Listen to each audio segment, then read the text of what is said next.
जवाब अच्छी तरीके से दे सकूँगा। जो बहन का सवाल है कि आप इस्लाम में फ़र्स्ट कज़न चाचाजाद भाई या बहन से शादी करने की इजाज़त है, ये क्यों है? कुरान में जिस से मुमानियत है जो आपके लिए शादी में हराम है, उसका जिक्र कहा गया सूरह निसा में, सूरह नंबर 4 आयत नंबर 22, 23 और 24 में।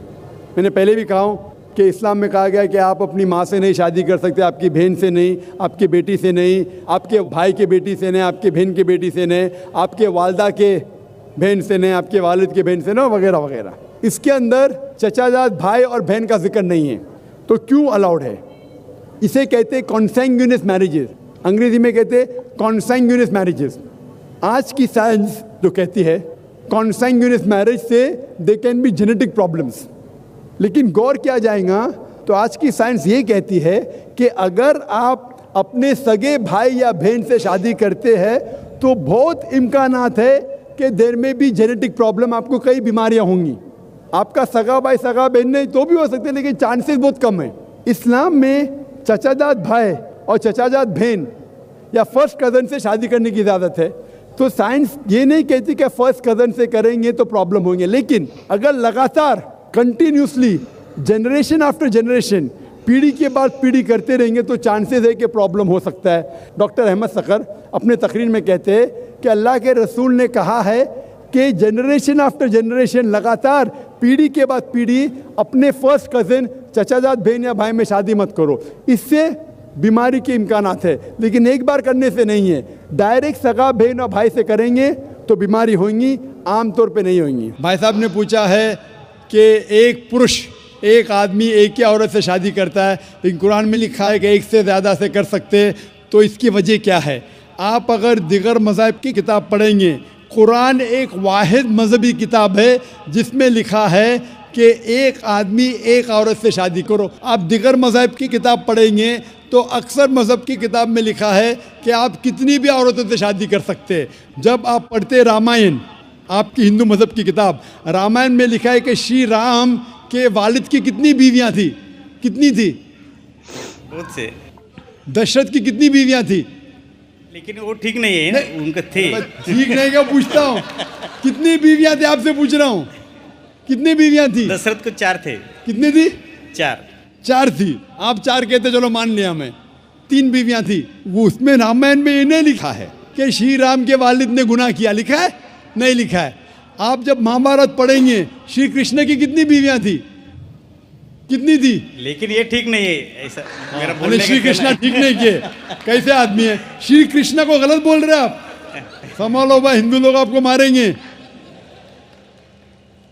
श्री कृष्ण गलत कर सकते?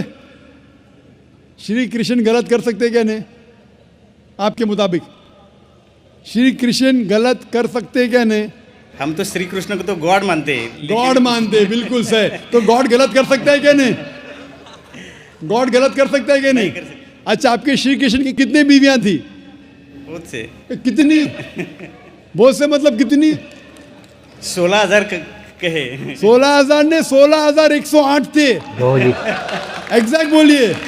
आप जब महाभारत पढ़ेंगे उसमें लिखा है कि श्री कृष्ण की 16,108 बीवियां थी, तो श्री कृष्ण के 16,108 रहती, तो मुसलमान की 4 क्यों नहीं रह सकती? आप जब बाइबल पढ़ेंगे, बाइबल में लिखा है कि सुलेमान अलैहिस्सलाम की 700 बीवियां थी। बाइबल पढ़ेंगे, बाइबल के मुताबिक इब्राहिम अलैहिस्सलाम की 3 बीवियां थी। जो आप दिगर मज़हब की किताब पढ़ेंगे, हिंदू मज़हब, यहूद मज़हब, ईसाई मज़हब में आप कितनी भी बीवियां कर सकते, रख सकते, लेकिन इस्लाम में कुरान में लिखा है सूरह निसा में, सूरह नंबर 4 आयत नंबर 3 में, क्या marry women if a choice in 2, 3 or 4, but if you can't do justice marry only one. आप अपनी मनपसंद औरतों से शादी कर सकते, 2, 3 या 4, लेकिन अगर आप इनके दरमियान अदल नहीं कर सकते तो सिर्फ एक से शादी करो। तो ये जुमला सिर्फ एक से शादी करना, ये सिर्फ कुरान में लिखा है। हिंदू मज़हब के हिसाब से, ईसाई मज़हब के हिसाब से, यहूद मज़हब के हिसाब से आप कितनी भी शादी कर सकते, 5, 10 हज़ार, 16,000, कोई मुमानियत नहीं। कुरान में आप ज़्यादा से ज़्यादा कर सकते 4, लेकिन अगर बीवियों के दरमियान अदल नहीं कर सकते तो सिर्फ एक। तो ये आयत सिर्फ कुरान में। अभी देखेंगे क्यों इस्लाम में एक मर्द को एक से ज़्यादा बीवी करने की इजाज़त है। आम तौर पे लड़की और लड़का, male and female are born in equal proportion. हाँ, लेकिन आप कोई भी डॉक्टर से पूछिए जो बच्चों का डॉक्टर है, पीडियाट्रिशियन, वो कहेगा कि the female child is the stronger sex. जो फीमेल लड़की है, जो बच्ची है, वो लड़के से ज़्यादा ताकतवर है मेडिकली। ताकतवर मतलब मेडिकल जर्म्स को फाइट करने के लिए, बीमारियों के खिलाफ लड़ने के लिए। A female child can fight the germs and disease is much better. तो पीडियाट्रिक एज इटसेल्फ में ही लड़के की मौत लड़की से ज़्यादा है। जब जिंदगी आगे बढ़ती है, हम देखते हैं कि कई लोग मर रहे हैं एक्सीडेंट में, शराब की वजह से, ड्रग की वजह से, because of accident, because of war. अक्सर मर्द लोग ज़्यादा मर रहे औरत से। आज की तहकीक ये कहती है कि दुनिया में औरत मर्द से ज़्यादा है। सिर्फ न्यूयॉर्क के अंदर 10 लाख से ज़्यादा औरतें मर्द से ज़्यादा है। सिर्फ यूएसए में 7.8 million females, 78 lakh females are more than mails.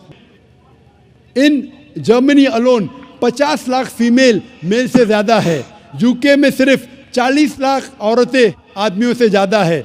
Russia में 90 लाख औरतें आदमी से ज़्यादा है।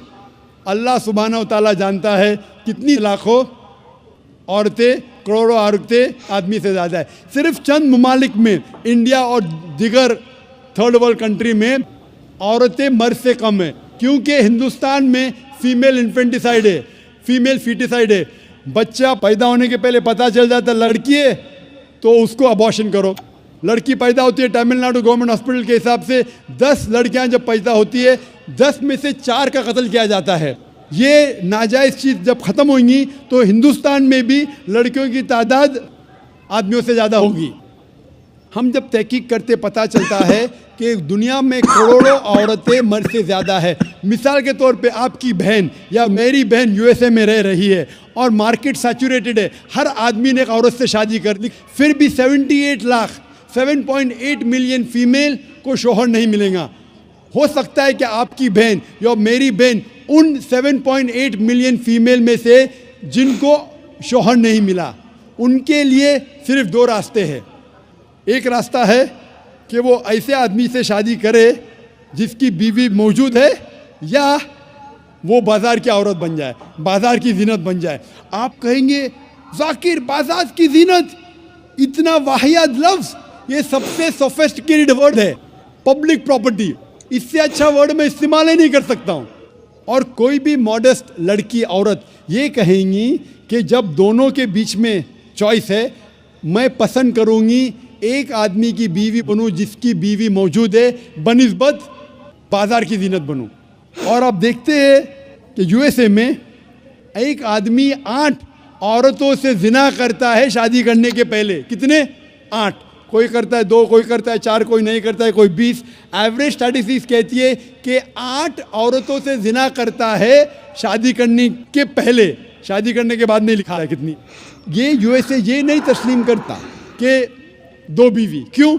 इस्लाम में जब एक औरत एक आदमी की बीवी बनती है जिसकी बीवी है, दूसरी बीवी बनने के बावजूद उस औरत को इज्जत मिलती है, उसकी आबरू रहती है, उसको सारे अपने हुकूक मिलते हैं। जब बाज़ार या औरत को, बाज़ार की जीनत की औरत को अपने हुकूक नहीं मिलते, उसकी इज्जत नहीं रहती, उसकी आबरू नहीं रहती। इसीलिए इस्लाम में कुछ आदमियों को एक से ज़्यादा बीवी करने की इजाज़त है ताकि औरतों की इज्जत इस दुनिया में बरकरार रहे। Hope the answers the question. तो गाइस, डॉक्टर साहब की ये सारी बातें काफ़ी काबिल गौर हैं, आप लोगों ने सुनी है। तो गाइस, मैं भी यही कहूँगा, जिन लोगों ने शादी कर ली है, अल्लाह ताला ने वसात दी है, वो दूसरी, तीसरी और चौथी शादी करें। क्योंकि देखें, जैसे डॉक्टर साहब बता रहे हैं, पूरी दुनिया में ख़वातीन की तादाद ज़्यादा है, तो फिर क्या होगा, कैसे मामलात को संभाला जाए। अल्लाह ताला ने भी कुरान करीम में यही तालीम दी है कि जो कर सकते हैं 2, 3, 4 करें, और अगर अदल नहीं कर सकते, इंसाफ नहीं कर सकते, फिर वही एक पर इक्तिफा किया जाए। तो अल्लाह ताला हम सबको तौफीक